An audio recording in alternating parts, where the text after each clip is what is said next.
Think of a Neanderthal. What do you see? Probably a person in a cave, hunched over a fire. Animal skins on their back. A club resting nearby. The cave is the classic image.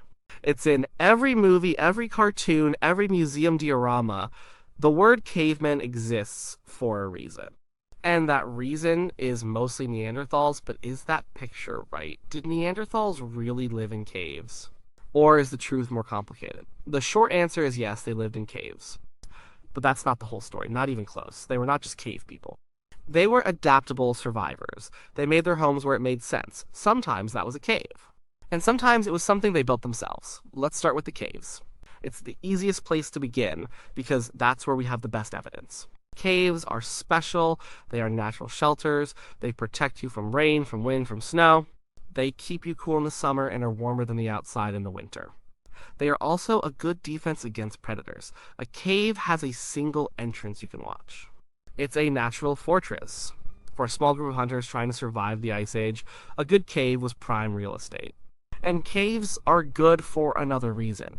They are time capsules. Things that get left in a cave can be preserved for thousands, even hundreds of thousands of years. Wind and rain don't wash everything away. Soil builds up in layers, burying tools, bones, and the remains of fires. Each layer is a page in a history book. Archaeologists can dig down through these layers and read the story of who lived there. This is why so much of what we know about Neanderthals comes from caves. We have found incredible sites all across Europe and Asia. Take Shanidar Cave in the Zagros Mountains of Iraq. It's a huge cave, a place you could imagine a whole clan calling home. And they did. For tens of thousands of years. Excavations at Shanidar in the 1950s found the remains of 10 different Neanderthals. They weren't just bones. They told stories. One was an older man, maybe in his 40s. That was old for a Neanderthal. His skeleton showed he had a hard life. He had a crushing blow to the side of his head that probably blinded him in one eye. He had a withered arm, so badly damaged it was likely useless. He had arthritis. He walked with a limp, and yet he survived. He didn't survive on his own. Someone had to have cared for him. They must have shared food with him, protected him.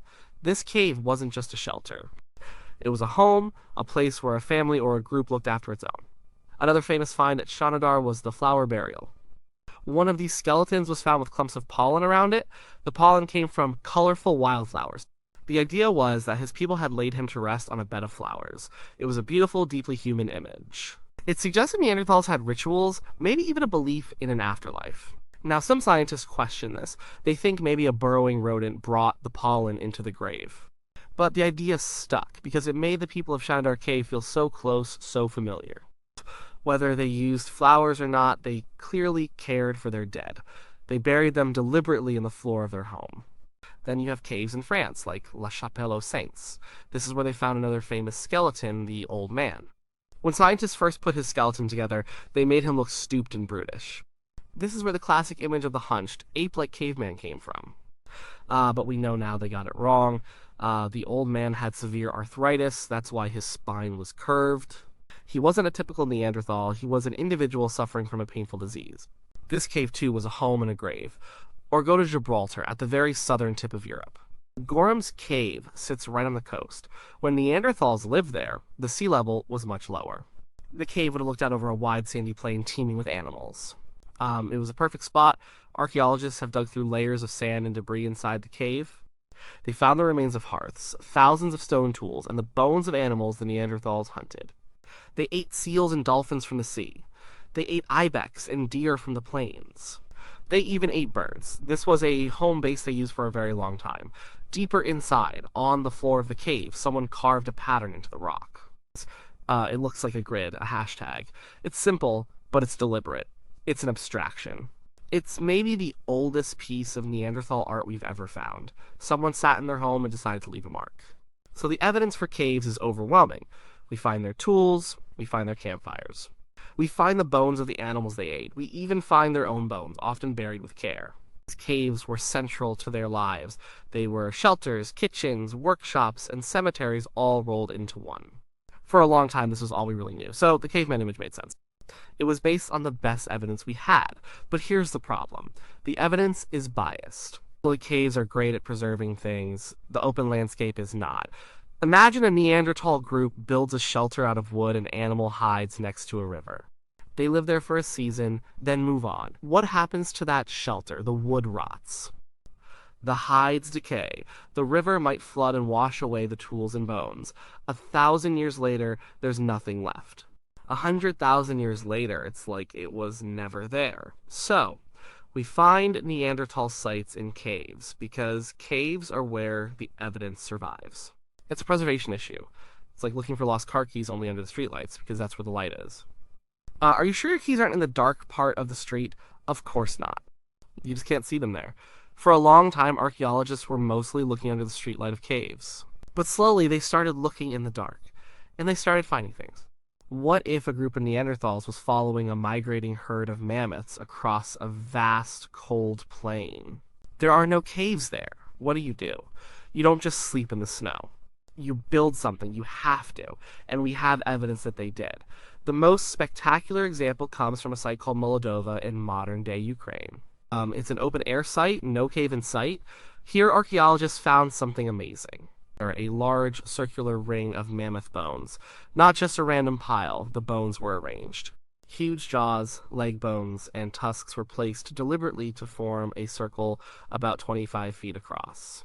Inside this circle, they found the remains of about 15 small hearths. They also found thousands of stone tools and animal bones with cut marks on them. What was this thing? The most likely explanation is that it was the foundation for a structure, a kind of hut or tent. The heavy mammoth bones would have anchored down a frame of wood or large branches. Over this frame, they would have stretched animal hides to create walls and a roof. It would have been a sturdy, warm shelter against the brutal Ice Age winds. You can imagine a family or a small group huddled inside, with fires for warmth and light, working on tools, cooking meat. This wasn't a cave. This was a house made of mammoth. And this wasn't a one-off thing. They've found other similar structures in the region. Moldova shows that when Neanderthals needed a home and there was no cave, they were perfectly capable of building one.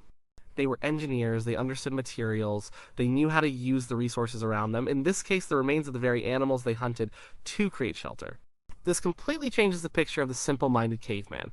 Building a structure like that requires planning, cooperation, and a lot of work. The evidence for open-air structures is harder to find than cave evidence. Often, all that's left are subtle clues. The archaeologists might find a dense cluster of stone tools and animal bones in the middle of nowhere. This is called a lithic scatter. It suggests people were living and working in that spot for a period of time. Sometimes they find a series of post holes discolored circles in the dirt where wooden posts once stood. These posts would have been part of a windbreak or a simple hut. The wood is long gone, but the stain it left in the soil remains. These open-air sites tell us that Neanderthals were not tied to their caves. They were mobile, they were flexible, they probably had different kinds of homes for different situations. A big, well-protected cave might have been a long-term base camp, a place they returned to year after year, especially in the winter. The mammoth bone hut might have been a seasonal hunting camp used while they followed the herds. A simple windbreak of branches and hides might have been an overnight shelter, something they put up quickly on a short trip. They lived a bit like more recent hunter-gatherer groups. They had a mental map of their territory. They knew where the best caves were. They knew where to find flint for their tools. They knew the migration routes of the animals, and they moved around that landscape, choosing their home based on the season and the task at hand. In the summer, they might live in the open, by a river full of fish. In the winter, they would retreat to a deep cave for protection from the cold. They were not prisoners of the landscape, they were masters of it, so the question caves or houses is the wrong question. It implies a choice between two modern ideas of a home. For Neanderthals, a home was simply a safe place to be. It was a base of operations, and that base could look very different depending on the circumstances. This brings us to an even deeper idea. What did home mean to a Neanderthal? Was it just a roof over their head? Or was it something more? The evidence suggests it was more. We see this in the way they organized their living spaces. Even inside a big cave, they didn't just live in a random jumble. Archaeological studies have shown that they had distinct areas for different activities. It's like they had rooms, but without the walls, there would be a butchering area where they cut up the animals they hunted. This is where you find lots of large animal bones and heavy-duty cutting tools. There would be a tool-making area or a napping floor. This spot would be littered with tiny flakes of flint, the debris from chipping a hand axe or a scraper into shape.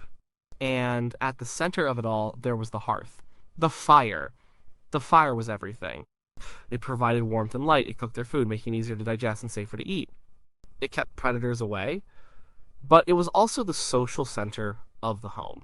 You can imagine the group gathered around the fire at the end of the day, sharing food, sharing stories maybe in whatever form of language they had.